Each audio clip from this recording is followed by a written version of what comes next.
very fancy today. Hi, welcome back to Short Takes.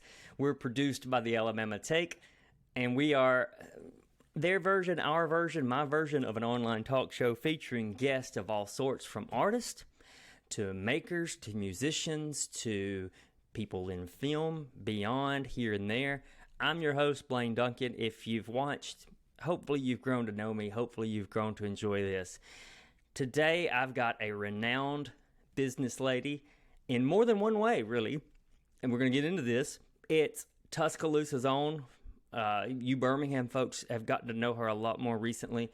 It's the beloved Soapy Jones is with me today. Hi there. Yeah, there she is. You have been a staple of Tuscaloosa and deeply embedded in part of that city in all the good ways. Oh, wow. That's a big statement. Well, and I mean it. How did you end up in Tuscaloosa, or were you born in Tuscaloosa? I don't know if I know this about you. I was not born in Tuscaloosa. I was born in Chattanooga, actually. That's a pretty good city. I love that city. I was there Yes. for all of, I think, 3 months before we moved, and I moved all over. My dad is an engineer, and so we moved when things needed to be built, and so I ended up in Pennsylvania for high school. And the year that we moved, a week after we moved in, that huge blizzard came in 1992. Oh, and yeah. we had it snowed 6 feet or something ridiculous. And the snow drifted and covered our front door. And it was that moment where I was like, no, I'm not doing this. So I moved down here to go to school. I went to the University of Alabama. Mm-hmm. So you started, was it in the fall of 92?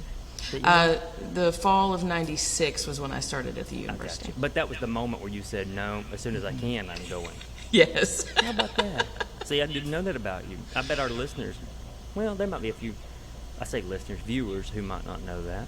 In the intro, I noted you are a business lady with businesses in more than one way. First, we'll talk about your soap shops and your soap business. And just really quick, we can go ahead and let you let everyone know where they can find you online and offline. So online, lefthandsoapcompany.com. perfect. And Yeah. offline, we've got Tuscaloosa and Birmingham shops going right now. Is that right? Among others, there are the Birmingham area. There are some in Hoover and some in Homewood, and then in Tuscaloosa, it's Manna Grocery and Kentuck Art Center in Northport. Our production facility is in Pepper Place in downtown Birmingham, and then there are other places around. And then we ship internationally, so I will, if you need soap, I will get it to you. And that's right. Are you on the road a lot between Birmingham and Tuscaloosa? Every Managing day. those things? Yeah, every day. Which I love because it's an hour, give or take. It's an hour one way, and that's just the amount of time that I need to listen to a good podcast or listen to a good album or practice whatever songs I'm trying to learn. So I love it. I really enjoy the drive. Look at you setting up your own segue. Learning songs takes us to your other endeavor that I know about. Knowing you probably got 3 or 4 going. So you are, what's the correct term? You headed up, you have, as far as I know, you built from the ground up Pink Box Burlesque. Now, you can correct me. I was one of the first 4 founding members. I didn't build it alone, but as each one of them stepped away to do other things, I kept the reins. So yeah, in 2008, we started Pink Box, and this is our 13th season, take 2. So 13. Yeah, it's cool. I run the show. I'm the stage manager, and I'm the lead singer of the band and the MC. So generally, I just run around and tell people that I know what I'm doing. It works out. It works out. Yeah, that's what I was about to say. 13 years. That's pretty good, right? Yeah, it's amazing. And there have been, I think I've forgotten so many cool things that people, other performers remind me of. But it's been a wild ride so far. And I don't know. I don't see it stopping anytime soon. So I guess we'll just keep taking our clothes off and singing jazz. No one has a problem with that. I'll tell you. Josh Kavanaugh, shout out to Josh. He's one of our folks at the Alabama Take with his podcast, This Song Sucks. Big heart. I was just going to say, he was involved with the music that you did in the past, and he loved it. I could just tell he loved it so much. So shout out to Josh. Just gives me an opportunity to say hey to him once more. Pink Box Burlesque, though, people, where can we find out more about Pink Box and those? Because they sell out. People have to get on top of those shows quickly. So tell them where we can find upcoming events.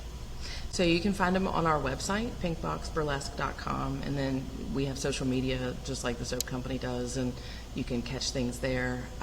We do have a show in August that's sold out, but we're about to announce some new shows coming up while we watch, what the current climate's doing and where we're going to go from there. But yes, so pinkboxburlesque.com for sure.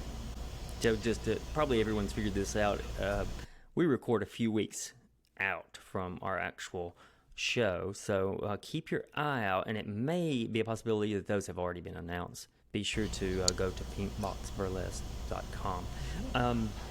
Is that the only burlesque troupe in the state of Alabama? No, there is one in Birmingham, Top Shelf Burlesque. There is one in Mobile, and there's one in Huntsville. I don't know, the pandemic certainly, it's all live performance, and so we paused just like everyone else did. And I'm not sure where the Mobile and Huntsville troops are in their gearing back up, but those are the four that I know of for sure. Are there any heated rivalries between all of you?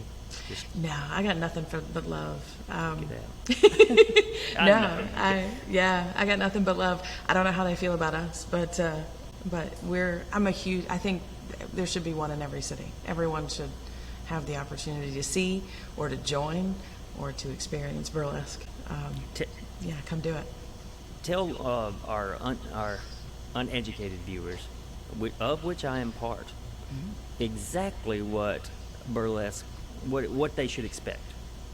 So burlesque is a traditional show that encompasses tease artistry, satire, some stand-up comedy, mostly on the comedy side, and then trick artists. So hoop artists, fire, what a lot of people consider circus arts. And it is the precursor to sort of the 1960s variety show. And so when strippers became popular in the 60s and the variety shows on TV became popular, it declined. And then in the late 80s and early 90s, there was a revival. And that's what we've been doing, is reviving. It's really cool. Mostly naked people and inappropriate jokes and more jazz. Yeah, so much jazz. Sounds like a good evening. So it is. keep your eye on pinkboxburlesque.com and you'll be able to catch some. I'm going to quote my buddy Adam Morrow. He once said, "You, Soapy Jones, are a woman who puts her money where her mouth is." Wow. And he said that in reference to supporting arts and music. And for many years, the people of Tuscaloosa, and I'm sure still, the people of Tuscaloosa could rely on you not to just attend a show, which is meaningful in an arts community, but you would say hello on social media, you would help share news and information, and you would use your companies to help sponsor things. All that's to say thank you, but also to say, I'm a little out of touch of Tuscaloosa right now, and Birmingham. Who are your favorites right now? Oh, that's hard. Yeah. I have a soft spot for historic theaters. And so anything that happens at a historic theater, whether it's the Bama Theater in Tuscaloosa, the Alabama, the Lyric, the Carver here in Birmingham, I think that those spaces are sacred in a lot of ways. I also think that whenever people gather to make music, that's a good thing, or to make art or to share art. And so I don't know that I have favorites so much as I love the movement. I love the action. I think it's important. I think a community and a culture benefits from an active art scene, and whatever I can do to help that along, especially because so many artists are not, they're not paid fairly, they're not given, fair props for what they do. So yeah, if I can share something on social media and help that along, cool. That's easy. That's great. Let's do that. So I don't know who my favorites are right now. That's hard. Well, you've never been too cool for school. You never shied away from helping others promote. But you're visible at shows and things, and that's just, it always meant a lot to me when I was out and about and playing. I knew I could rely on you. So, well, thanks so thank you. much. No, yeah. That's rad. Thanks. And so you're obviously you're busy. How do you have time? Even just to sit down with me today, it's very nice of you. So how do you make time for everything?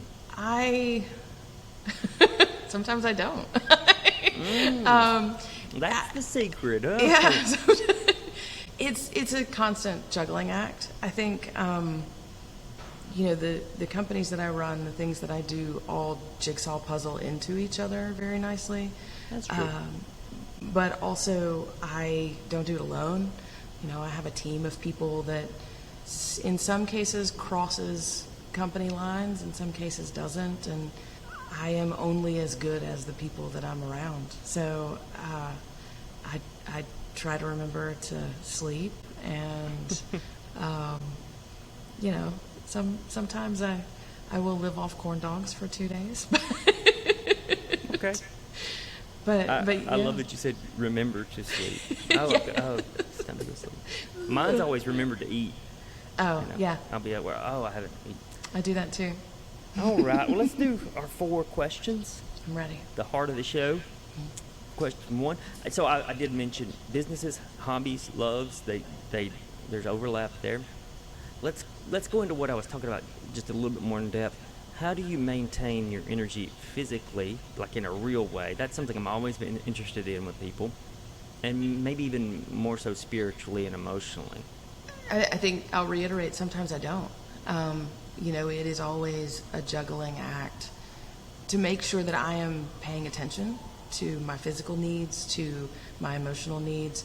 I do think that, the hour-long drive that I have right now is perfect personal time to indulge everything that I wouldn't subject anybody else to.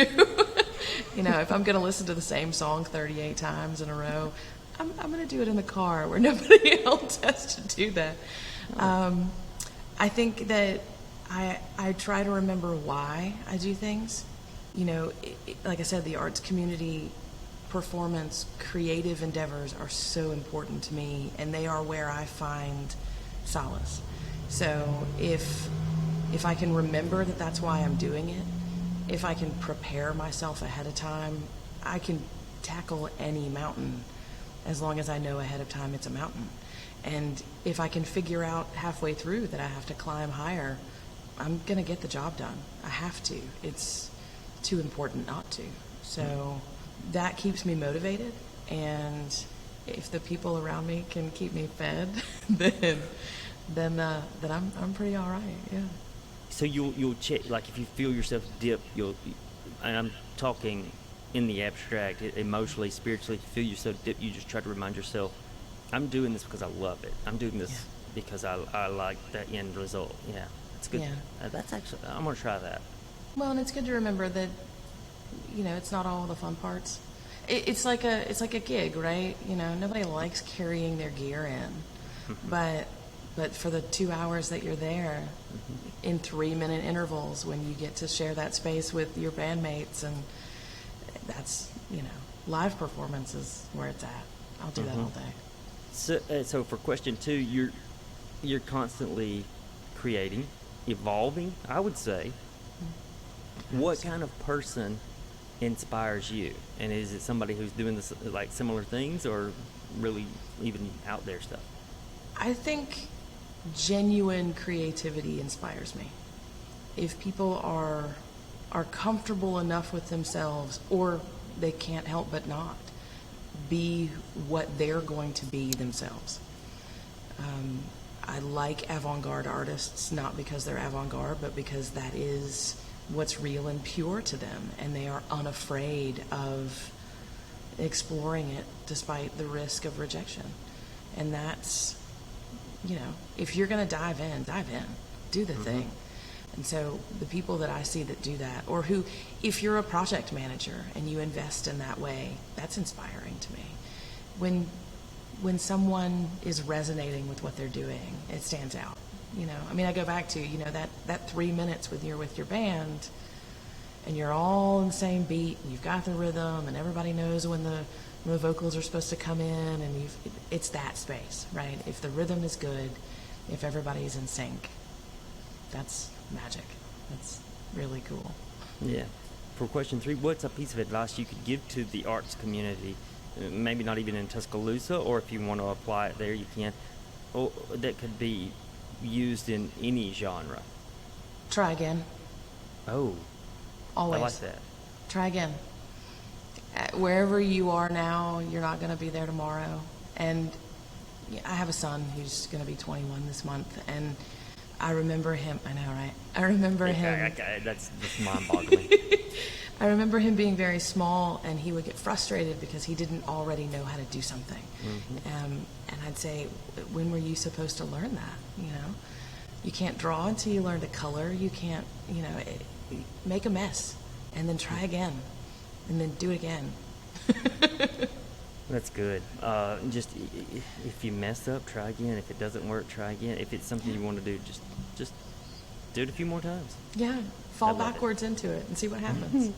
That'll be good. We have our saying for our 4th question, which is something's done up real good. This gives you an opportunity to tell me what you've been digging of late. So what's done up real good? So there's this band called Sammy Ray and the Friends that I have been obsessed with for probably 2 months now. One of their songs popped up on some, sort of algorithmic, hey, you will probably like this kind of moment. And the algorithm was right, and I dug it.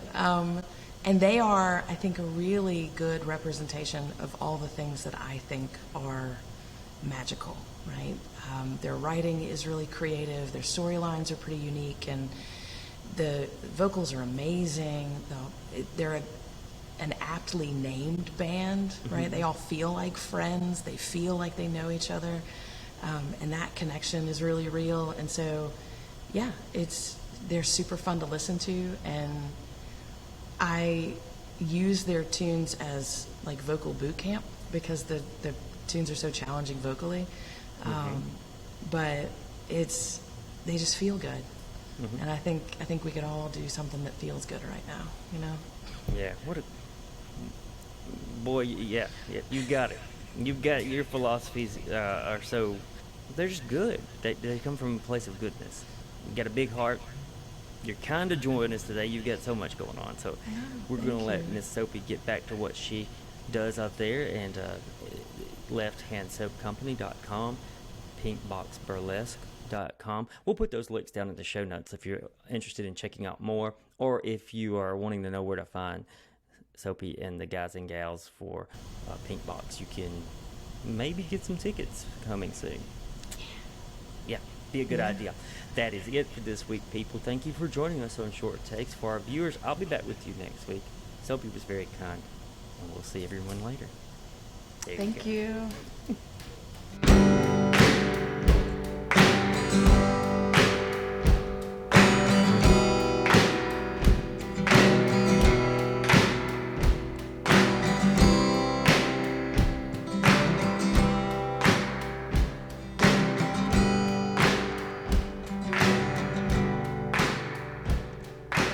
Will went walking and was blown away.